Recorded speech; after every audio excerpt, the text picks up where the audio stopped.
pelajaran kita sebagai umat beriman, kita berdiri berdoa. Marilah kita berdoa.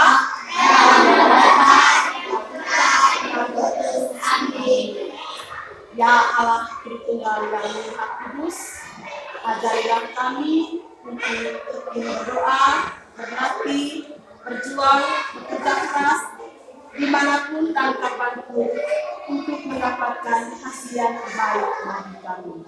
Semua doa dan harapan ini kami serahkan ke dalam tangan kasih-Mu lewat perantaraan Kristus Tuhan kami. Amin.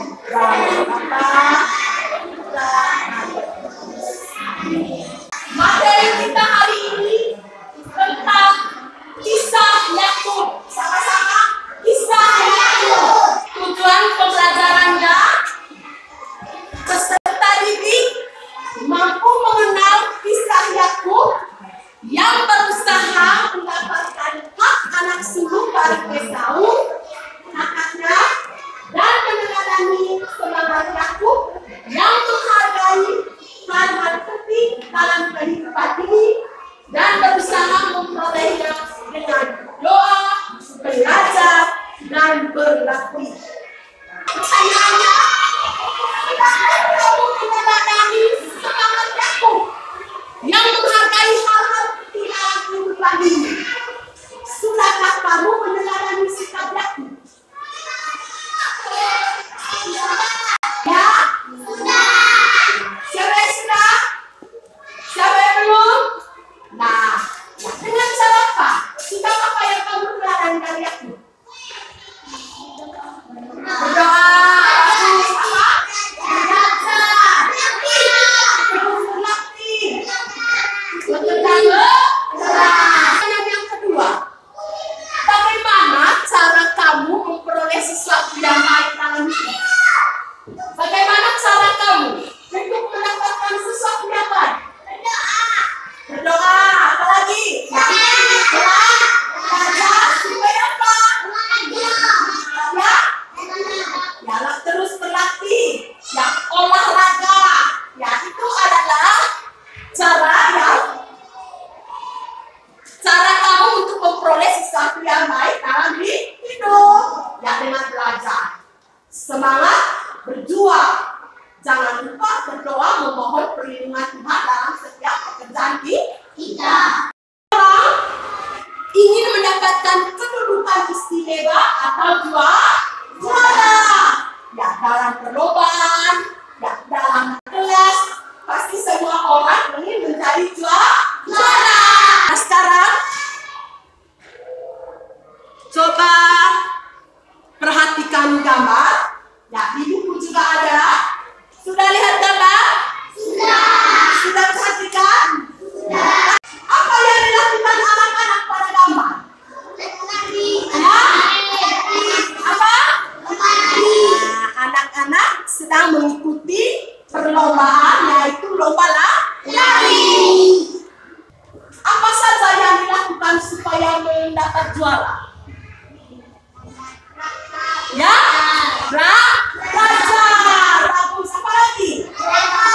Ya? Betul. Berdoa. Ya. Rajin olahraga. Apa lagi? Terus berlatih. Ya, itu adalah cara kita untuk mendapatkan juara. Ibu akan membacakan teks kitab suci. Kita semua mendengar. Esau dan Yakub. Inilah riwayat keturunan Ishak, anak Abraham.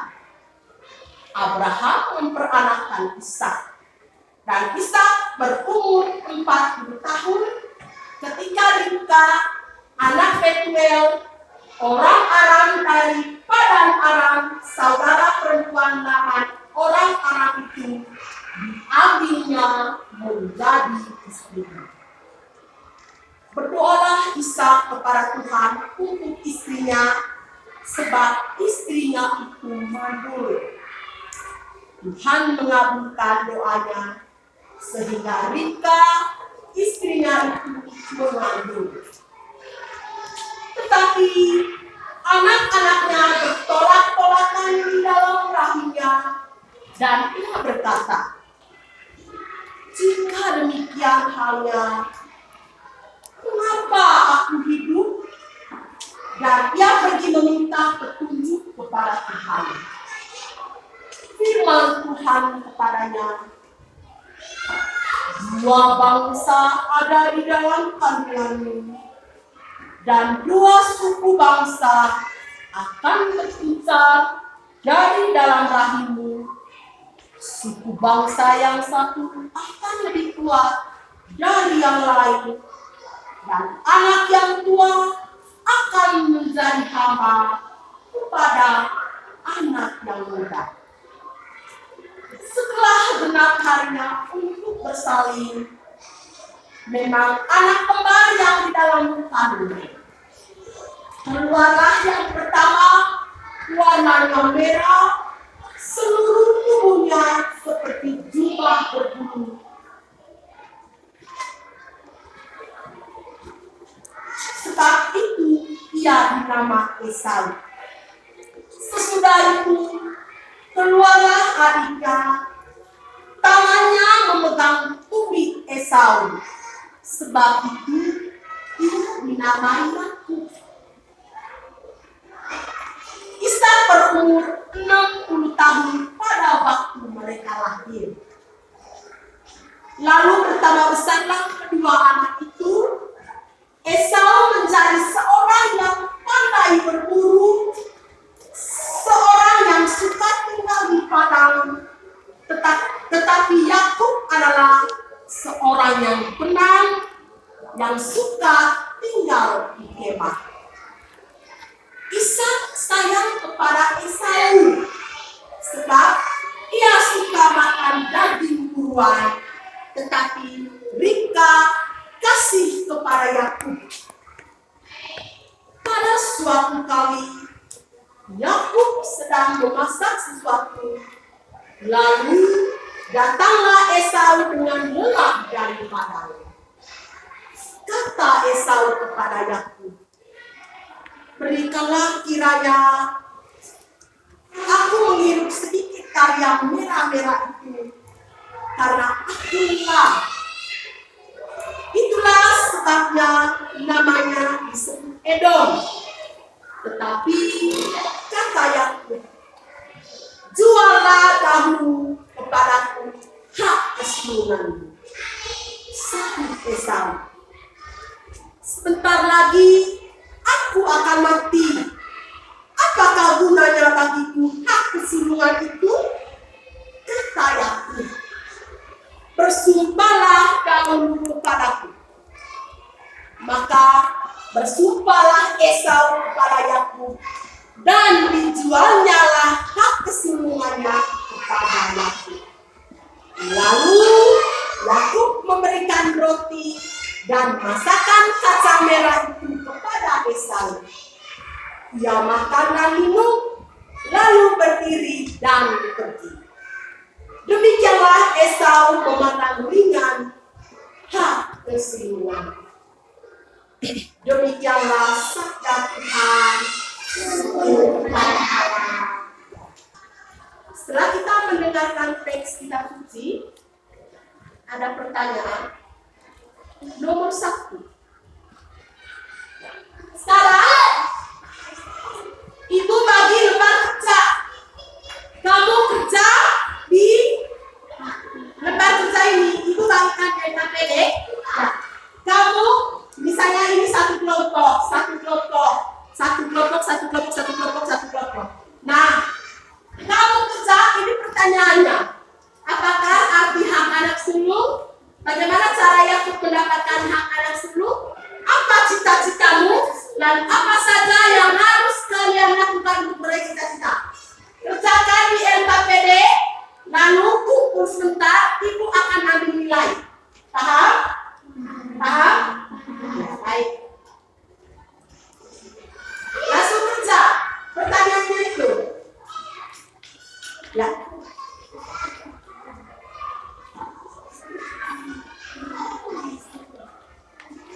Ya. Silakan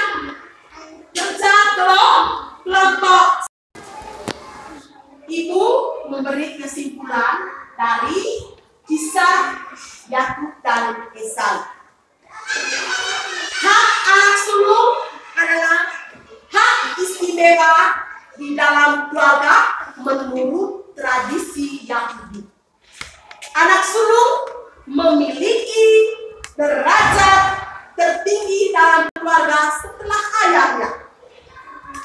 Berkat Tuhan pada ayah akan diwariskan ke anak sulung. Yakub sangat menghargai hak anak sulung.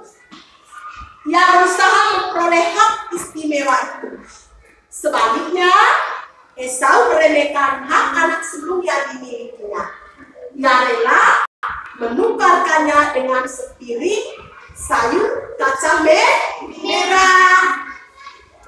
Maria, kita meniru siapa?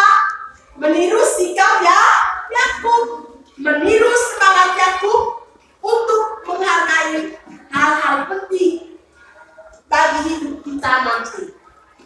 Kita berusaha mendapatkannya dengan bekerja keras dan berdoa. Misalnya, rajin belajar. Untuk apa?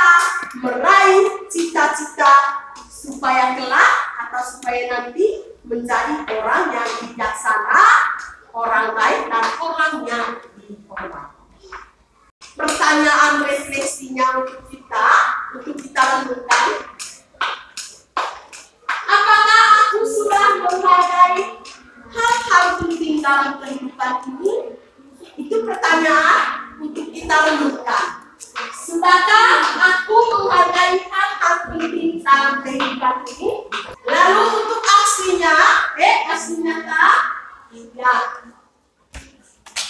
Tuliskan di selembar kertas. Kamu buat aksi nyata. Ya, di lembar kertas tentang cita-citamu. Lalu minta orang tua untuk menghiasnya. Buat di kayu. Tulis dulu cita-citamu di lembar tebal, di kertas yang tebal. Lalu dihias dengan baik atau dibuat di kayu. Sekarang kumpul lembar kerjanya untuk ibu ambil nilai. Sebelum kita tutup, ada pertanyaan? Siapa yang ada pertanyaan tentang materi ini? Ada? Sudah mengerti tadi? Ya. Sudah paham kisah Yakub dan Esau? Sudah? Baik.